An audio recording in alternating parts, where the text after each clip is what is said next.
sounds like, when we are talking about it now, when people listening to it, it sounds like a voodoo. How can your skin just, get cleared in 7 days, and how can your joint pains go away? But it does. I'm working with clients, especially in the geriatric years, when they are in their late 50s, 60s.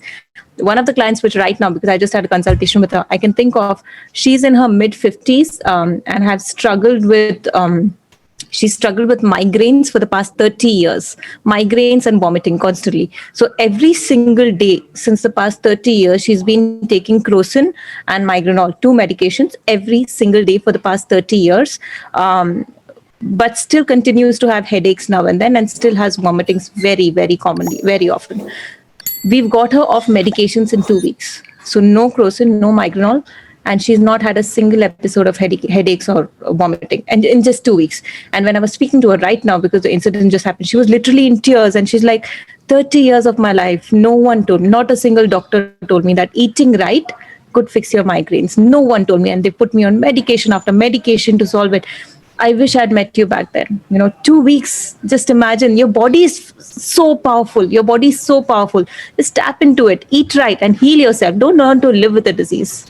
Yeah. Absolutely. And recently I made a post related to this when you said that, 1 or 2 weeks are enough. It's like nobody told us. So as I said, I went to the doctors and also asked them, okay, do I need to change something in my food, etc.? They said, no, food has nothing to do with it. You take these medicines. And I was like, how can this be? How can this be? And I wasted so much of money into that over 2, 3, 4 years. And just those 7 days changed the entire game altogether. And just like you said, it is possible when people actually start doing it themselves and see it.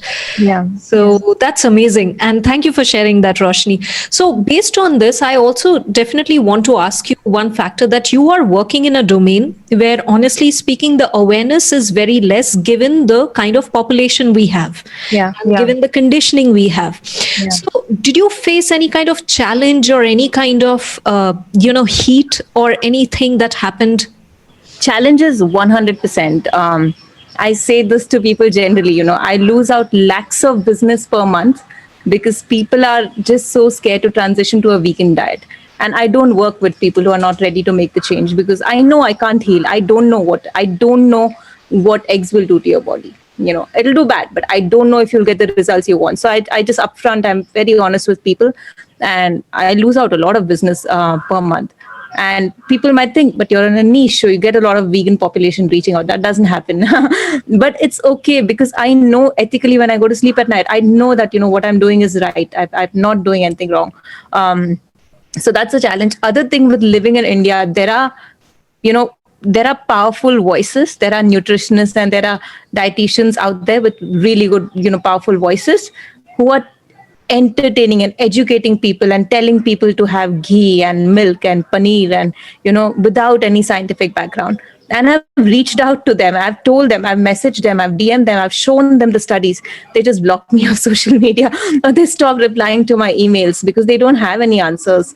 And it's sold. Tell someone that eat ghee because our ancestors ate it and all your problems will go away. That's sold. But are you even looking at history? Are you even looking at the consumption of dairy and how it's grown through the years?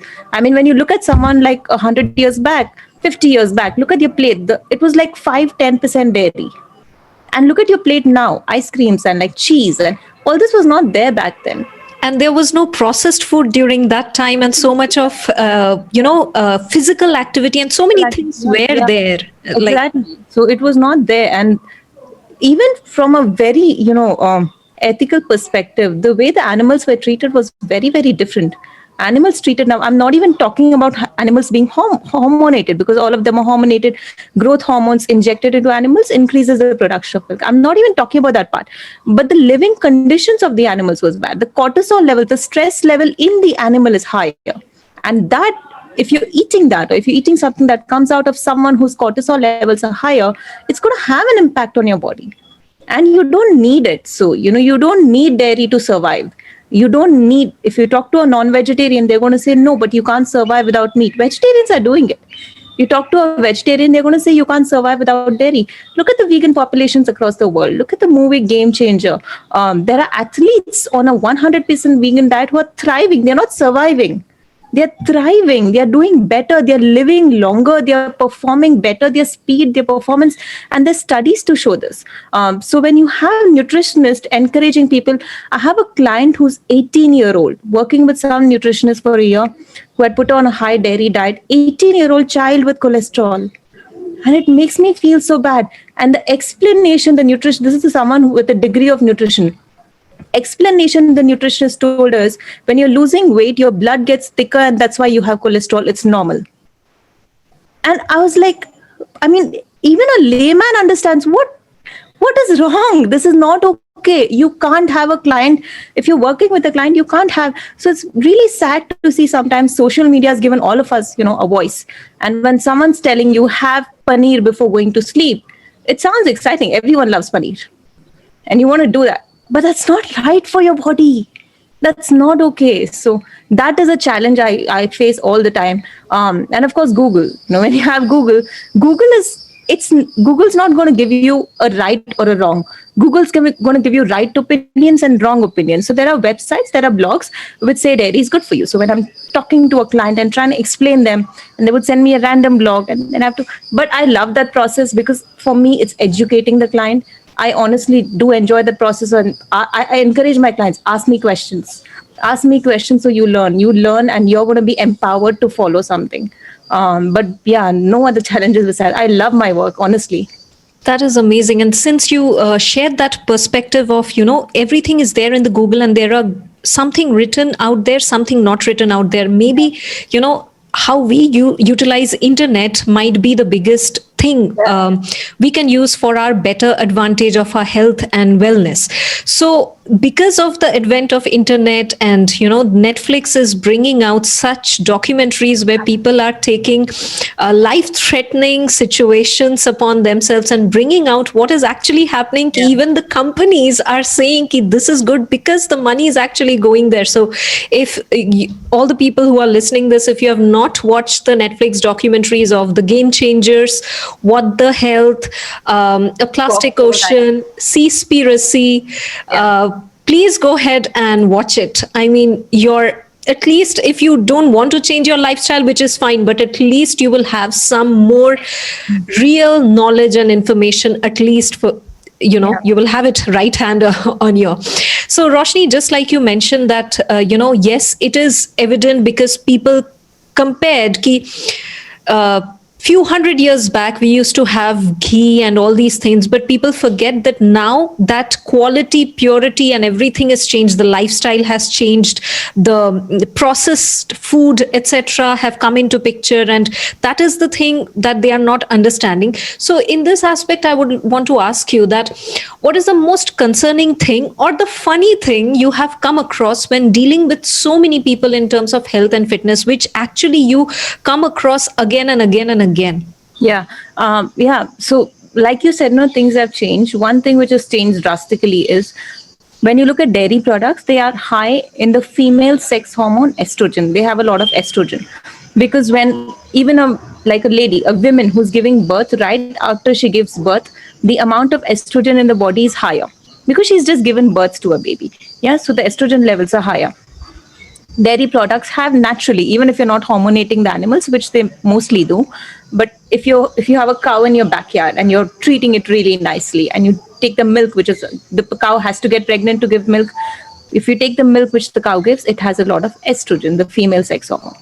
50 years back, getting that little bit of estrogen from animals didn't have any impact on the body because it was that much little estrogen.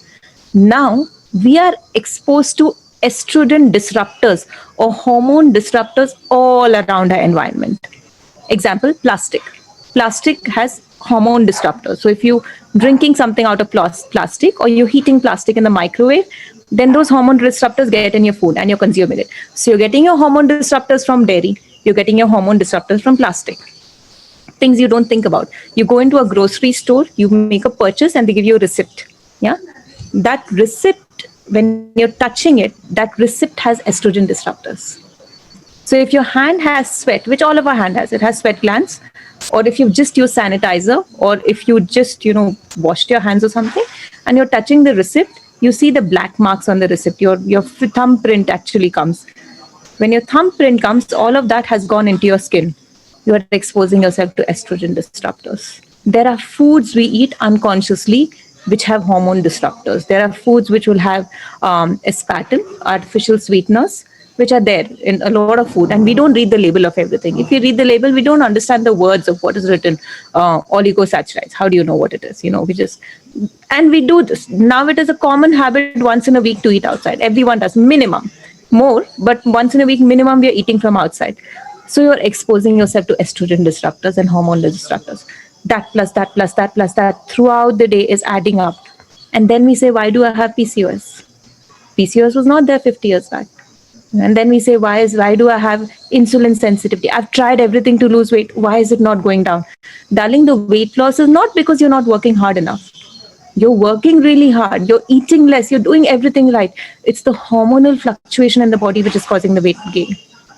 And unless you learn to fix the hormonal fluctuation, weight gain is going to continue happening. You're not going to lose weight. So that's another misconception which I've seen people, and people are caught, now everyone has gadgets. You have apps like Healthify Me and MyFitnessPal and Chromometer. These are wonderful, really good apps to track your food, which I don't suggest anyone do it. No one should be tracking their food and eating that way. It's really mentally torturing. And I've personally seen, people who come up to me with eating disorders because they've tracked their calories and macros and tried to reach numbers. So it's not healthy. No one should do it. But, if you want, you can track your food. So sometimes clients come up to me, hey, I'm eating only 1,000 calories a day. I'm eating only 800 calories a day, but still I'm not losing weight. I think my body's plateaued. You don't plateau like that. And that's a funny misconception. Athletes who've been training for 6 to 8 months constantly for 4, 5, 6 hours a day, they plateau. Humans, like regular people, don't plateau. You're not plateauing. You're not able to see results because it's not food related. In your case, it could can't keep dropping your calories and calories and calories in an attempt to lose weight, because the more you keep dropping your calories, the more hormonal fluctuation you're causing to your body, the more your stress hormones are going up, and the harder it will be to fix that. Work with a specialist who understands hormonal fluctuation, who won't ask you to keep eating lesser and lesser and lesser. Eating less is not the approach when it comes to fat loss. Or even conditions like diabetes and hypertension, PCOS, thyroid. It's not about eating less. It's about eating the right kind of foods.